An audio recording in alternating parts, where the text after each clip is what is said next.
Coulter Briggs stood beside Bus 17 at the far edge of the Hawthorne Ridge Academy graduation grounds, wearing a uniform that had faded through 7 Pennsylvania winters and shoes that had logged more early mornings than anyone in that parking lot cared to count. To Tessa Mercer, the CEO, whose name was already being measured for the brass lettering above the school's newest building, he was simply a driver who had wandered too close to the stage where the significant people stood. She laughed, not quietly and not apologetically, and told him that a bus driver ought to know where he belonged. Coulter said nothing.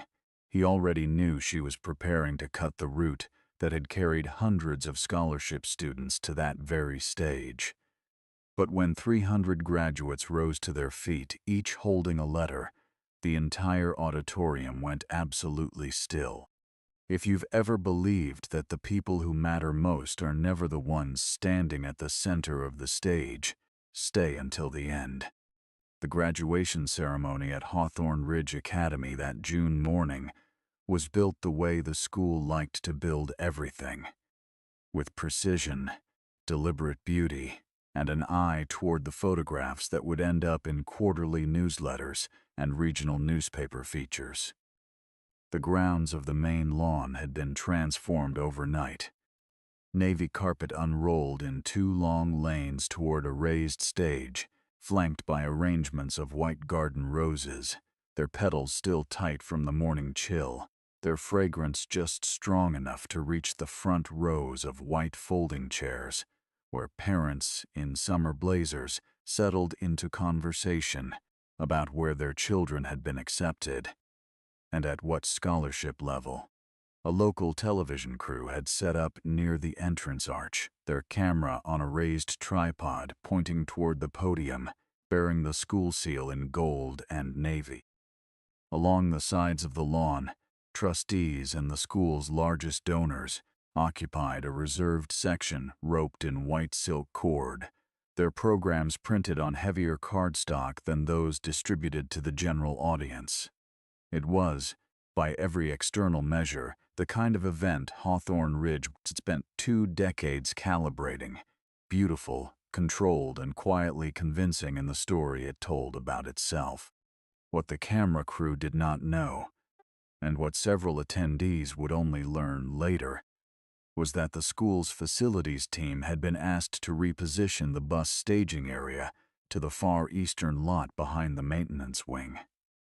The request had come, indirectly, passed through the events coordinator to the operations director, with language about visual cohesion and photographic composition.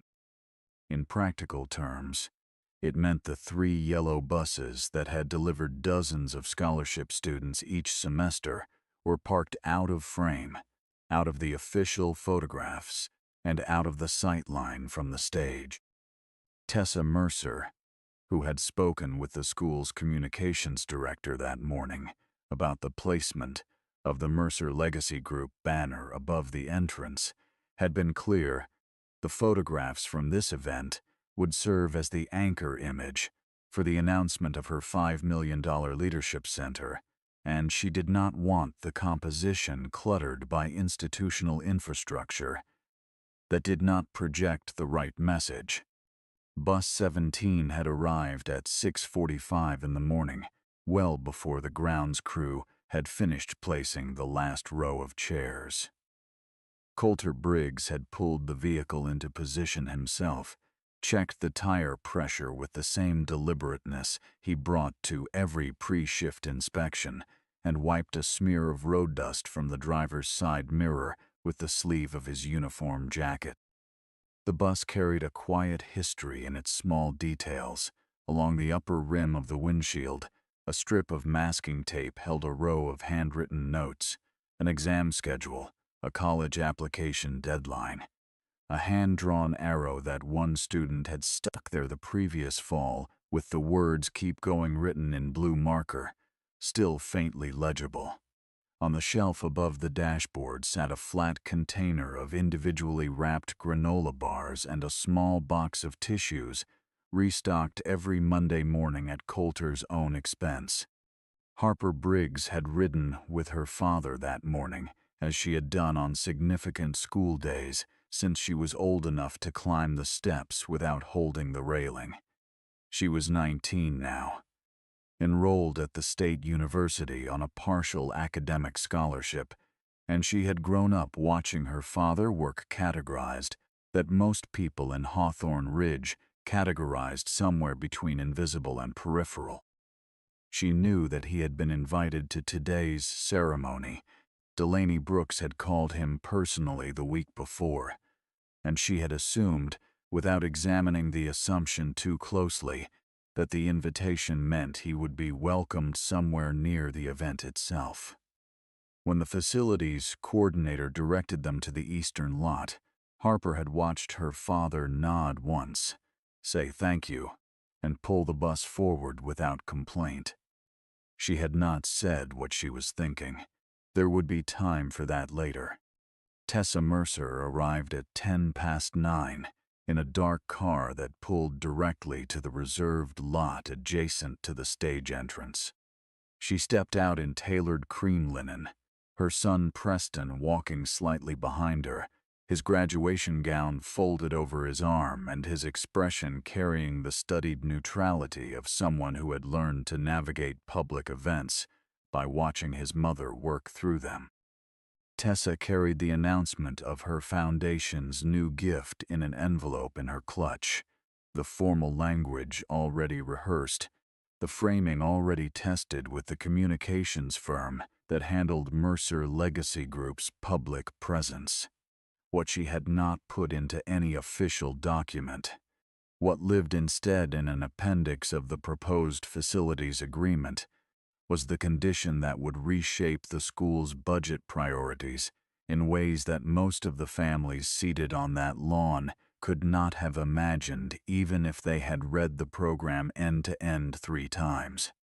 Delaney Brooks had been moving quietly through the crowd since 8:30, stopping to speak with individual students, checking her clipboard, and occasionally disappearing behind the stage curtain before reappearing with the focused calm of someone managing something considerably larger than a graduation ceremony. She had arranged with Cassidy Monroe, the assistant to the principal's office, to have Coulter escorted toward the reserved guest section approximately 40 minutes before the ceremony began. Not center stage, but close enough to the front that he would be in clear view when his name was called. Cassidy had confirmed the arrangement twice and had printed a laminated guest pass with Coulter's name on it, the kind distributed to board members and principal donors. When she found him in the eastern lot and walked him toward the lawn, the pass was in her hand, and the plan was, as far as anyone involved knew, still entirely intact. Tessa Mercer noticed Coulter the moment he crossed onto the main lawn. She was standing near the stage steps speaking with a board trustee when she saw a man in a gray bus driver's uniform walking alongside Cassidy Monroe through the roped entrance to the reserved section. The incongruity registered immediately, not as confusion but as something closer to offense, the way a person trained to read rooms feels when the room is not arranged to specification. She excused herself from the trustee and intercepted them before they reached the white silk rope. She asked Cassidy, pleasantly, but with the kind of clarity that made the pleasantness irrelevant, why a member of the transportation staff was being escorted into the reserved section. Cassidy explained that Coulter Briggs was a special guest for a portion of the program that the school's guidance team had coordinated. Tessa did not accept this as an answer. She said that the reserved section was designated for donors, board members, and principal family guests, and that regardless of what the guidance team had arranged, it would create a confusing visual for attendees and media who were expecting a consistent atmosphere in that area. Her voice was pleasant the entire time. She never raised it. She never needed to.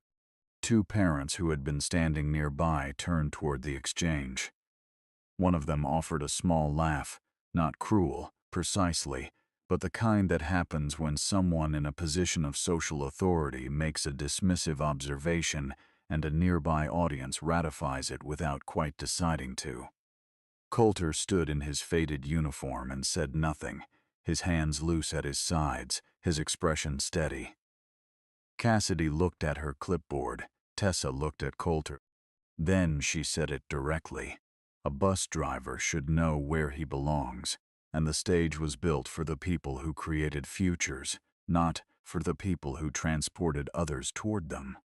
She said it the way someone delivers an observation they believe to be not unkind but simply accurate, the way a person who has organized the world into categories of significance states the categories and moves on. Several people heard it. Nobody pushed back.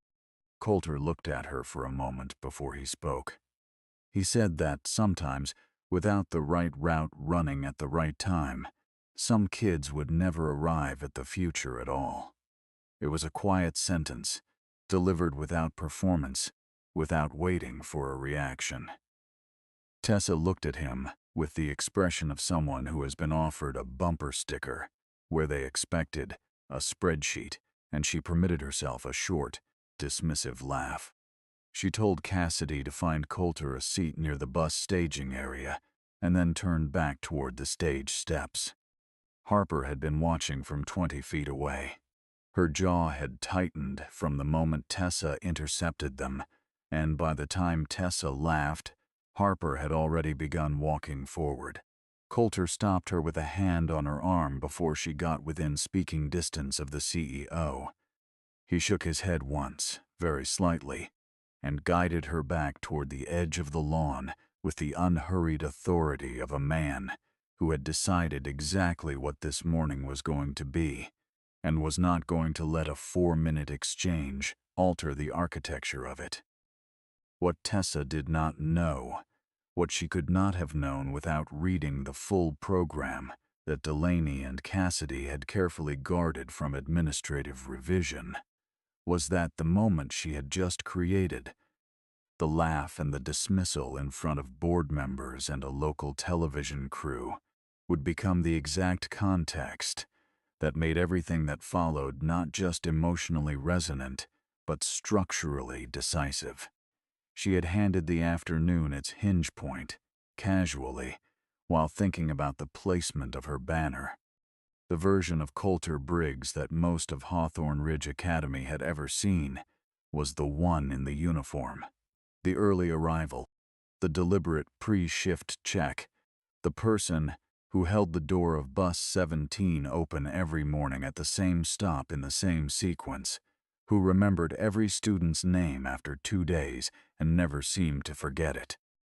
What they had not seen, because Coulter had no particular desire to explain it, was the version that had existed before the uniform.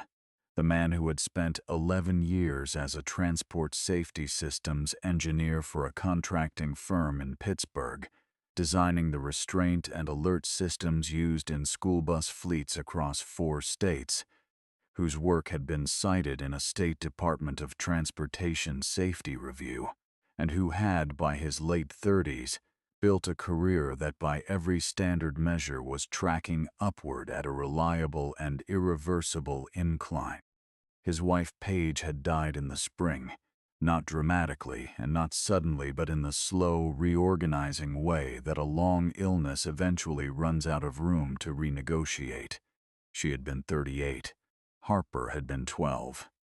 Coulter had spent the 6 months after the funeral completing contracted projects, attending Harper's school events with the punctuality of someone who had organized grief into a calendar, and eventually arriving at the conclusion that he had been measuring the wrong things for a long time. The job in Pittsburgh paid well. It kept him informed and respected, and occasionally asked to speak at industry conferences.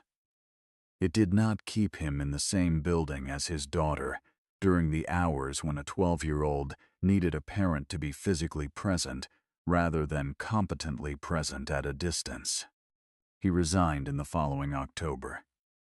He applied for a position as a school bus driver at Hawthorne Ridge Academy, not because it was the only job available, but because the route schedules aligned with Harper's school day, because the position had been listed with a note about serving the scholarship transportation program, and because Coulter had spent more than a decade thinking about school vehicles from the engineering side and felt, with a directness that surprised even him, that he wanted to know what they looked like from the inside. Several people told him he was throwing away a career.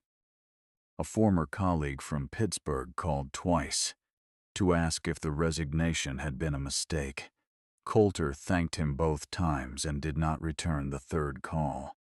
What Coulter found inside Bus 17 during his first week was a vehicle doing approximately 3 times what its operations manual suggested it was designed for. The route covered scholarship students who lived between 20 and 40 miles from campus.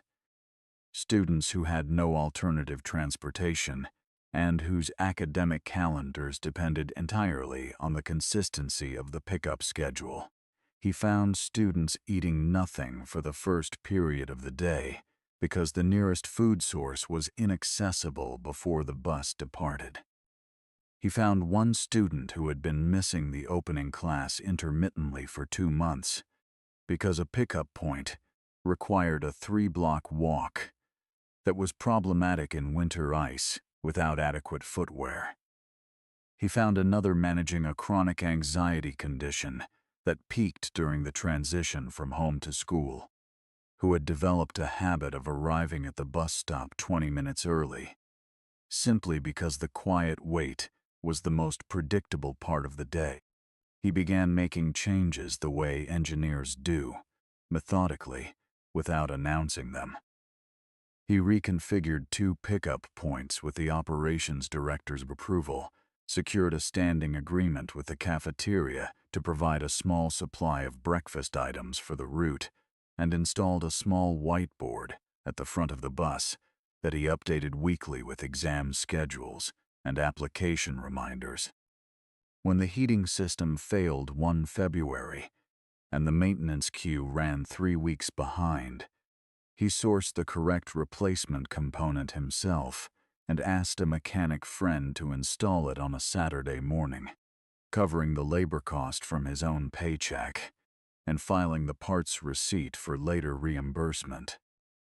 In his second year, he submitted a formal proposal to the administration, 4 pages, clearly organized, with supporting data, outlining a framework he called the Route 17 Access Program, a structured approach to ensuring that scholarship students in outlying zip codes could maintain consistent attendance regardless of transportation barriers.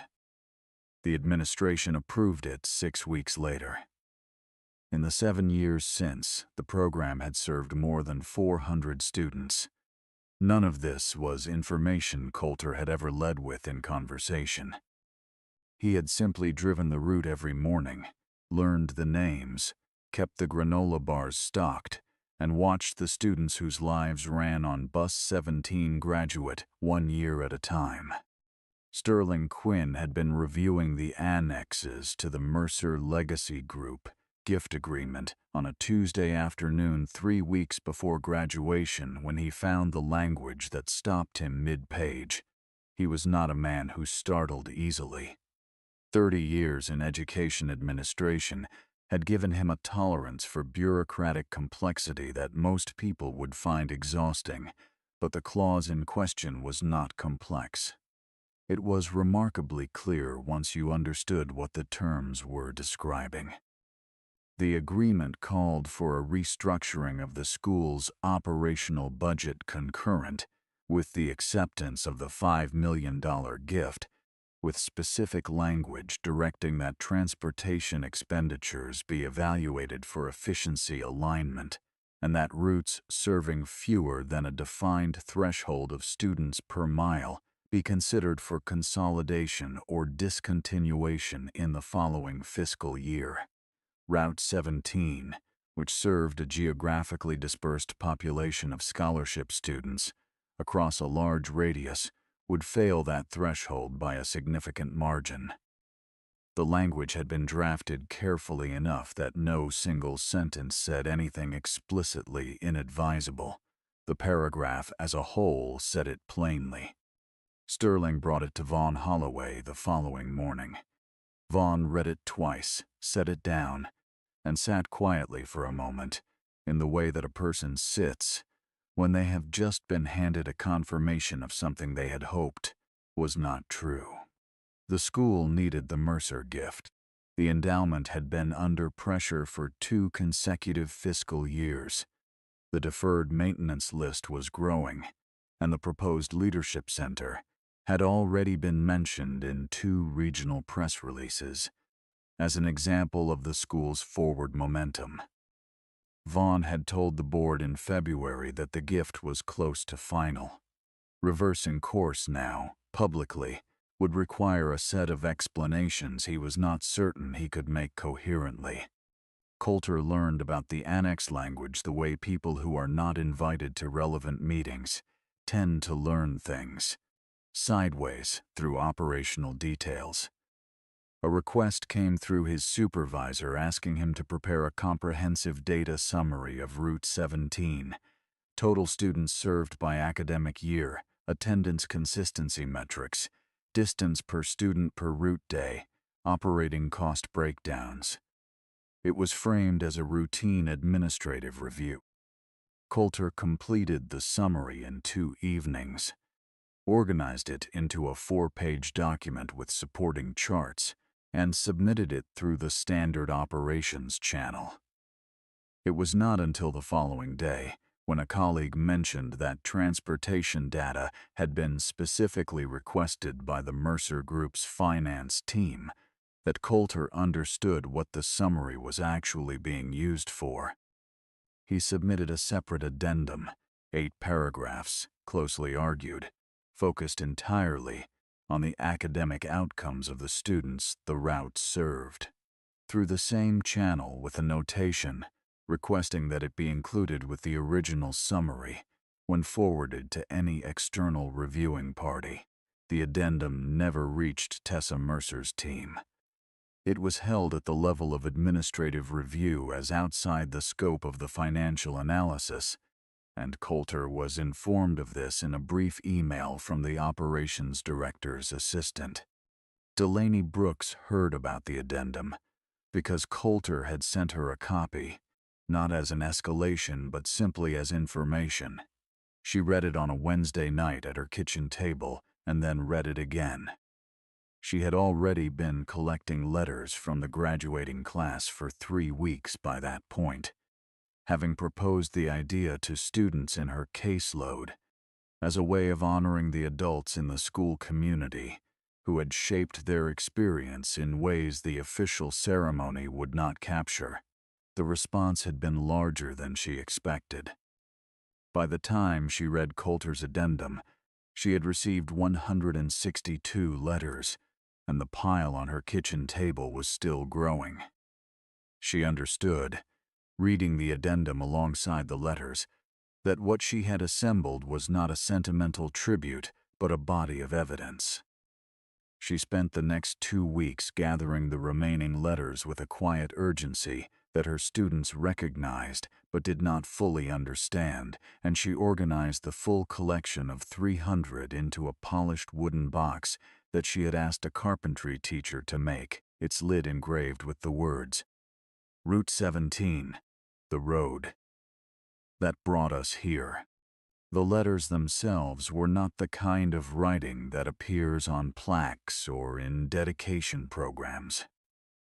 They were the writing of 18-year-olds being asked to tell the truth in a low-stakes environment, which meant they were specific and occasional, and sometimes grammatically imperfect and far more honest than most adults manage in formal contexts. A student named Marcus wrote that without the free route, his parents would have had to pull him from Hawthorne Ridge in the 2nd semester of his sophomore year, when his father's 2nd job ended and the family lost access to a working vehicle. He wrote that nobody in administration had ever known this because there was no mechanism in the system for a student to say it, but that Coulter had known because Coulter had noticed that Marcus was quiet on Mondays in a specific way and had asked him once, without fanfare, what was going on. And the conversation that followed had produced a discreet referral to Delaney's office that resulted in a transportation hardship waiver Marcus had not known existed. A student named Priya wrote about the mornings when she was managing her younger brother's breakfast and school departure before her own, which meant she frequently arrived at the pickup point after the official departure window. She wrote that Coulter had never, in 3 years, driven past without her. She wrote that she had never asked him to wait and that he had never mentioned it. He had simply factored it into his timing, with the discreet precision of someone who had decided that the route existed for the people on it, and not the other way around. A student named Eli wrote that in the spring of his junior year he had eaten breakfast on bus 17 every single day because there was no breakfast at home during that period, and that the granola bar on the dashboard shelf was not a minor detail, but, for approximately 11 weeks, the most reliable food source in his morning. He had never told anyone this. He was telling it now because Delaney had asked, and because he was leaving for college in 8 weeks, and felt that the story deserved to exist somewhere outside of his own memory. Preston Mercer's letter was different in register but not in substance.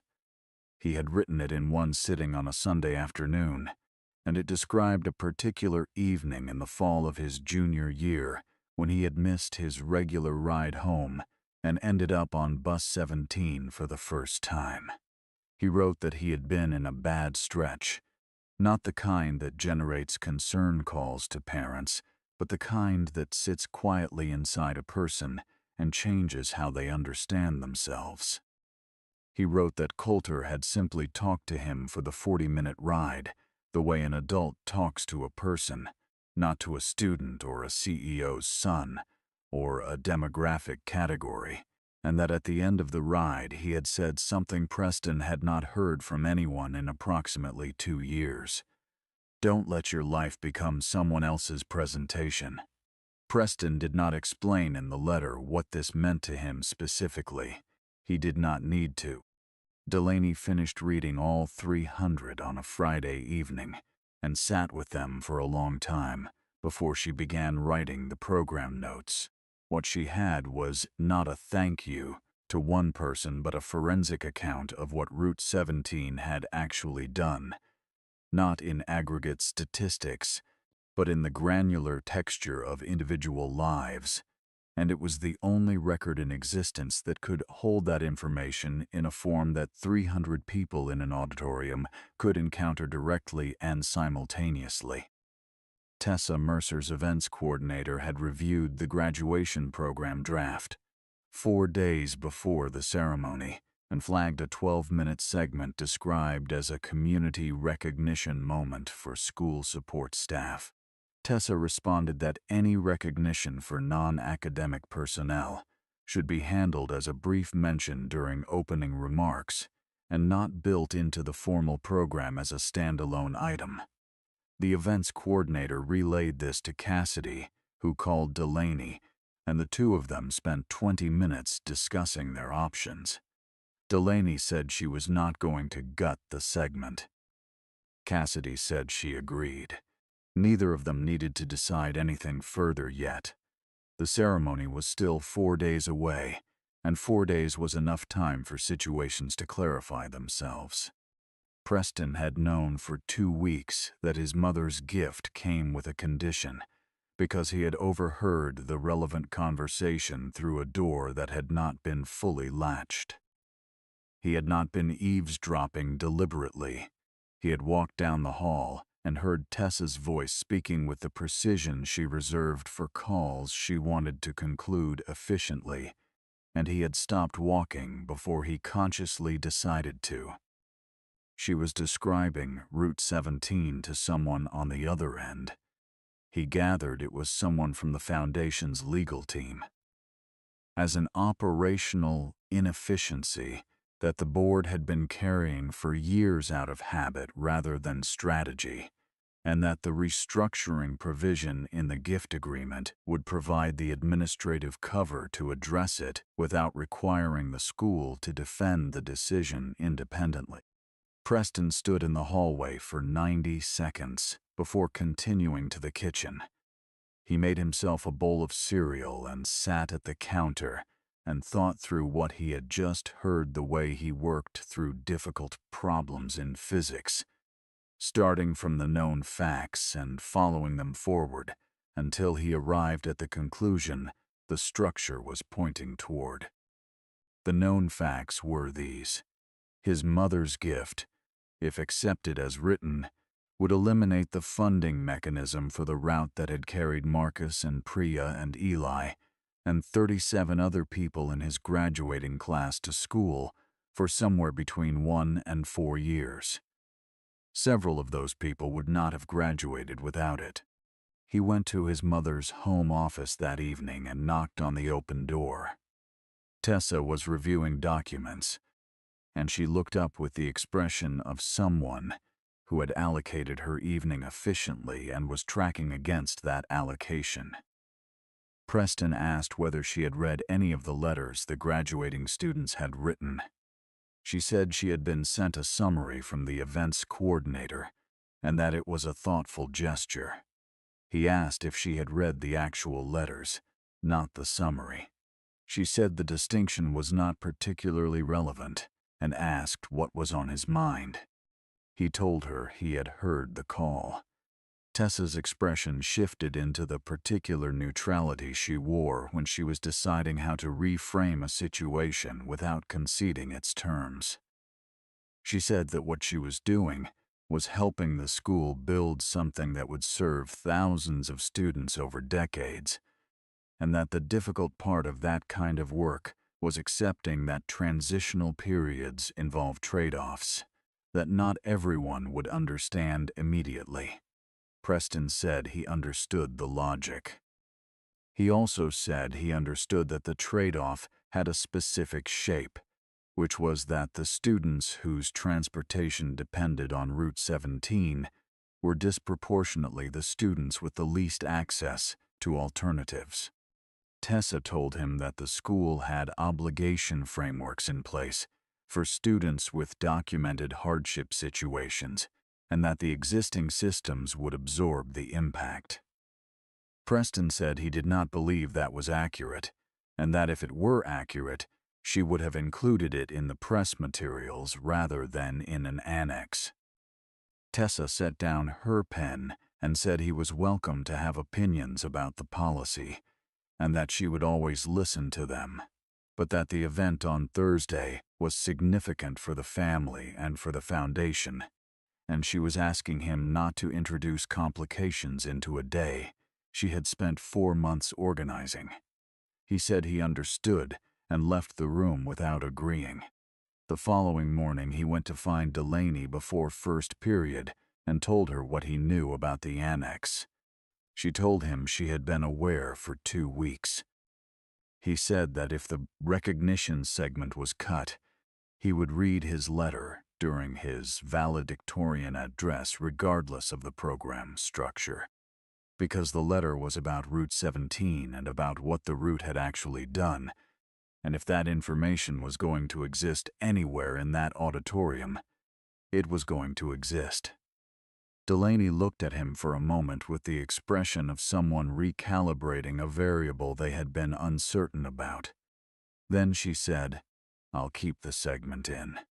Tessa Mercer took the stage at 11:22, introduced by Vaughn Holloway, with language emphasizing the Mercer family's deep commitment to educational excellence and their generosity in supporting the next generation of leaders. She wore the cream linen without a wrinkle, carried herself with the practiced ease of someone who had delivered remarks to audiences twice this size, and spoke for 14 minutes in language that was burnished and precise, and built around a central theme she had workshopped with her communications team. That genuine opportunity was not given but built, and that the programs and endowments that institutions committed to today were the scaffolding of the futures that students would construct for themselves tomorrow. She spoke about the Mercer Leadership Center in terms of legacy and vision, and the irreplaceable value of environments designed for growth.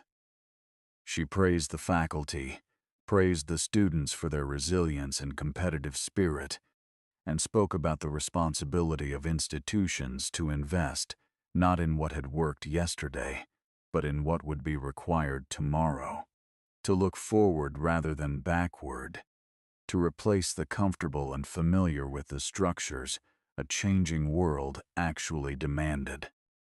And then she said the sentence that had been polished until its surface was smooth enough that a person not already looking for it might miss the edge.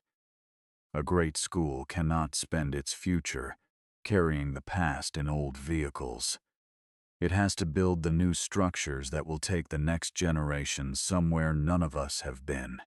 The sentence landed differently for different people. The board members in the reserved section who had reviewed the gift annex heard it as a directional signal. Several students in the graduating class who had ridden Bus 17 heard it as something that required no interpretation. Coulter stood at the edge of the eastern lot and heard it on a small portable speaker that one of the grounds crew had placed near the staging area. He listened without changing his expression. Harper was standing beside him. She had been watching the stage for the full 14 minutes, and when the line about old vehicles landed, she looked at her father and said that if he continued to stay quiet, they were going to dismantle everything he had built over 7 years and use the occasion to congratulate themselves for it. Coulter looked at his daughter for a long moment. He said that the answer to what Tessa had built could not come from him, not most effectively, not in this context, because what needed to be said had to be said by the people who had lived it, and the people who had lived it were sitting in the graduating class in navy gowns holding programs that still, as of that morning, contained a 12-minute segment that Cassidy Monroe had not removed from the schedule. Cassidy was standing backstage at that moment, her clipboard against her chest, listening to Tessa finish her remarks. She had received a third message from the event's coordinator, asking whether the recognition segment had been confirmed as abbreviated. She had not replied. She was watching the graduating class from the side stage entrance, 300 young people in navy and gold sitting in neat rows, and she was doing the arithmetic that she had been doing for 4 days. If the segment stayed, the afternoon changed, and the change that followed was the kind that did not reverse. If the segment went, nothing changed at all. Preston appeared at the backstage entrance 2 minutes after Tessa finished speaking, not agitated or performative, simply moving like a person who had decided what he was going to do and was now doing it. He found Cassidy and handed her his letter, a single folded page, and told her that if the segment was in the program, she could use it there, and if it wasn't, he would use it himself in his address. Cassidy looked at the letter, then looked at the 300 students visible through the entrance. She uncapped her pen and drew a line through the note she had been considering writing to the event's coordinator. She said, "We're keeping it." Vaughn Holloway returned to the podium at 12:41, after the formal recognition of academic awards and before the conferral of diplomas. He spoke without reading from notes, which was itself a signal to the people who had been watching him manage the morning. Vaughn always read from notes when he was performing a function, and he set the notes aside only when he was speaking from a different kind of authority. He said that before the class of this year received their diplomas, the school wanted to honor someone whose contribution to the day was not metaphorical. He said that for 7 years, a man had arrived before most of the faculty, had driven the route that made consistent attendance possible for a significant portion of every graduating class, and had done this with a quality of attention to the students in his care that had been, as it turned out, noticed by every single one of them. Tessa Mercer, seated in the front row of the reserved section, looked at Vaughn with an expression of confused displeasure. This portion of the program had not been in the version she had reviewed. She turned to look for the events coordinator and found no one in her immediate sight line who could explain what was happening. Delaney Brooks walked onto the stage carrying the wooden box. She set it on the small table beside the podium, opened the lid so the contents were visible, and said that 300 graduating students had each written a letter to the same person. The name on the box was Mr. Coulter Briggs, driver of Bus 17. She asked Coulter, visible at the far edge of the lawn near the eastern lot, to come forward. The auditorium went quiet in the specific way that happens when a room collectively recalibrates its attention. Coulter walked across the lawn in his faded uniform without hurrying, and the silence followed him from the eastern lot all the way to the stage steps. Harper, standing where she had been for the past 2 hours, pressed her fingers against her mouth and did not take a step. Preston Mercer was the first speaker. He had been given permission to go first because Delaney understood, after reading his letter, that his testimony had a particular structural function. It established that Route 17 was not a story about distance or poverty in the abstract, but about specific people in specific moments whose needs had been met by one person's sustained attention. Preston stood at the microphone in his graduation gown and read his letter without embellishment. He told the audience about the fall evening in his junior year, about the 40-minute ride, about the sentence Coulter had said about not letting a life become someone else's presentation. He said that Coulter had not needed to do any of what he did for the students on that route, and that he had done it anyway, every morning, for 7 years, and that this was not a small thing in a world where most people do the minimum the role requires and call it service. After Preston, 6 other students came forward in pairs, each reading 2 or 3 sentences from their letters directly. The selections Delaney had chosen were not the most emotionally dramatic passages in the collection. They were the most evidentially specific. Marcus's paragraph about the hardship waiver referral, Priya's account of 3 years of schedule accommodation, Eli's 11 weeks of breakfast, a student named Janelle who described how Coulter had noticed she was struggling with mathematics, not because she had told him, but because he had been paying attention, and who had arrived at school one morning to find a note on the whiteboard directing her to an after-school resource she had not known the school funded. The testimony was methodical and cumulative, and by the 4th student, the shape of what was being described had become visible to everyone in the auditorium. Not a collection of kind gestures from a warm-hearted individual, but a parallel support system that had been running alongside the official one for 7 years, operating in the gaps the official system left, sustained entirely by one person's competence and his decision, made long before any of these students arrived at Hawthorne Ridge, to use what he knew how to do in the place where it was most needed. When the 6th pair finished, Delaney stepped back to the microphone and said that all 300 of the students receiving diplomas today had contributed letters. Then she gave the signal. All 300 graduates stood simultaneously, each holding a letter. It was not a choreographed gesture. Delaney had simply asked them to stand and hold their letters when she gave the signal, and they had done it with the simplicity of people who understood exactly what they were doing.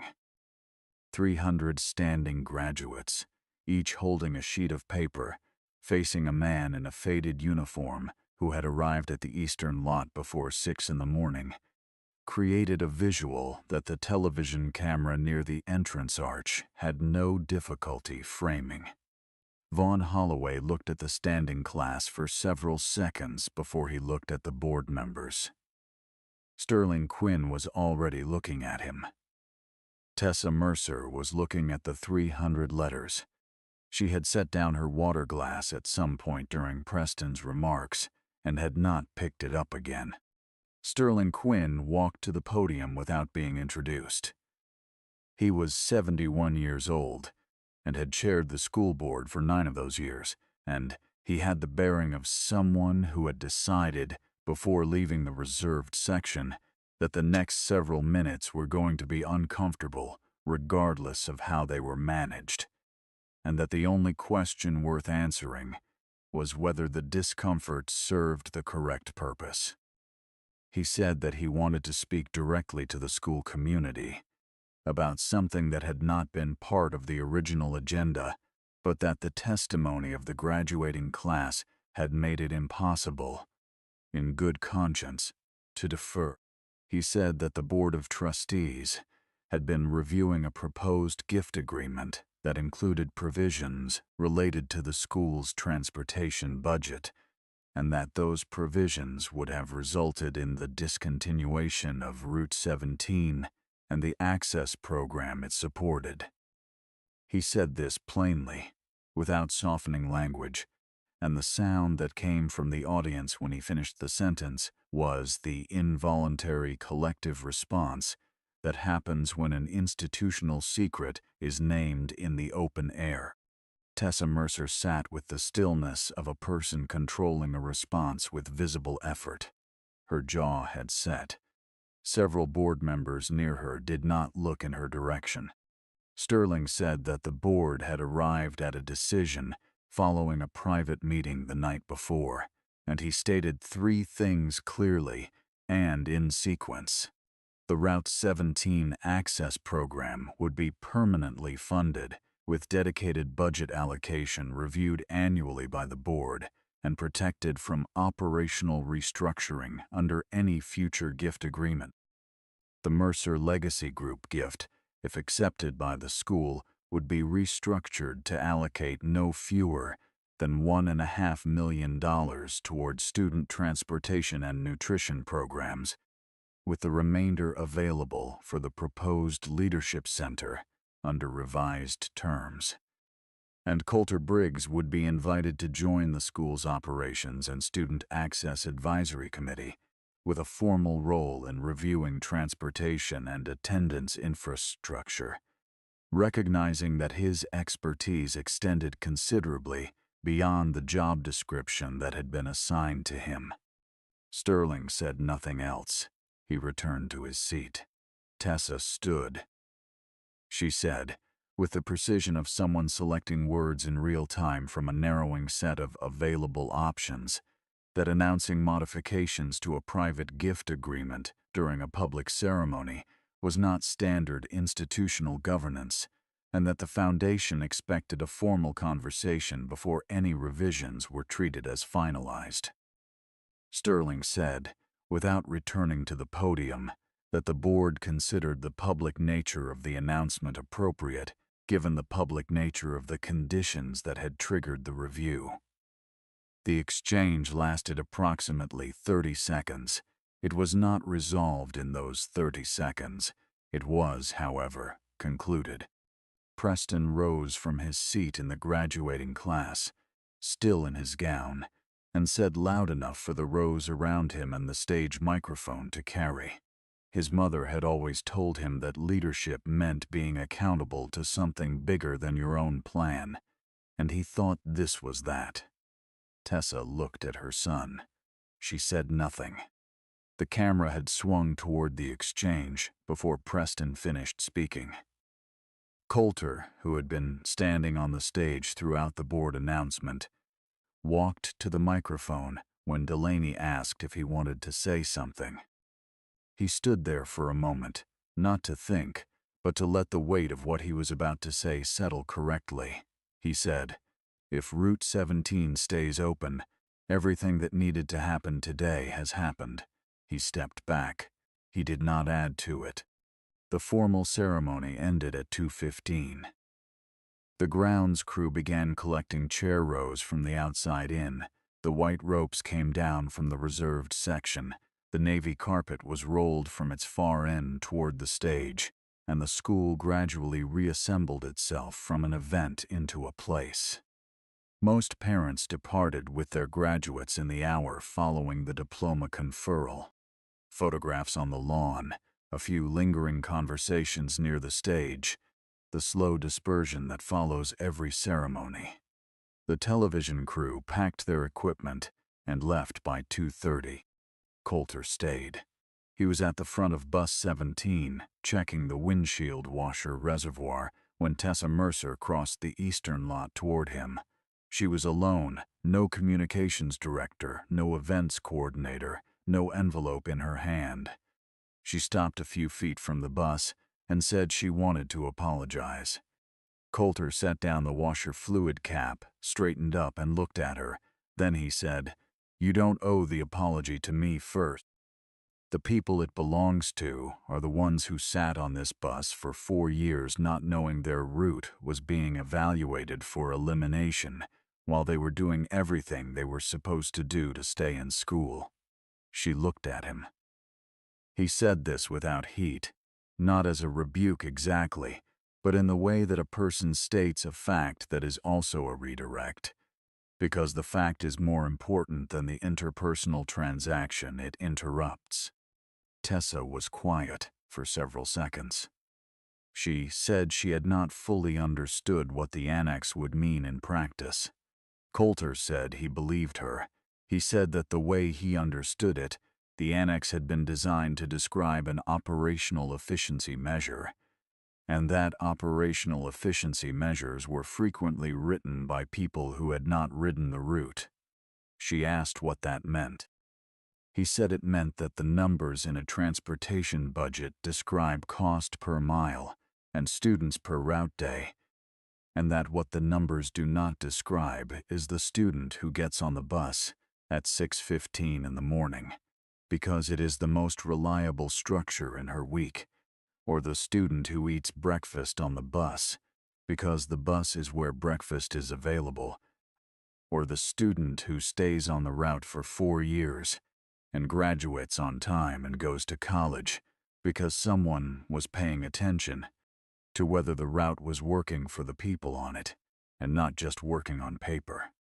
She asked if she could ride Route 17 sometime. Coulter said the bus ran every school morning and she was welcome on any of them. She came 3 weeks later, on a Tuesday in early September, in the kind of clothes that made it clear she was not accustomed to early morning bus rides, but that she had made an effort not to be visibly out of place. Coulter introduced her to each student by name when they boarded. She sat in the third row and watched the pickup stops go by. The student who walked out from a dirt road junction a quarter mile from the nearest paved surface, the student already reviewing note cards before the bus was moving, the pair who were exhausted in the way that teenagers with long commutes and part-time jobs are exhausted on Tuesday mornings, and who nevertheless arrived ready. She did not say anything profound on the ride.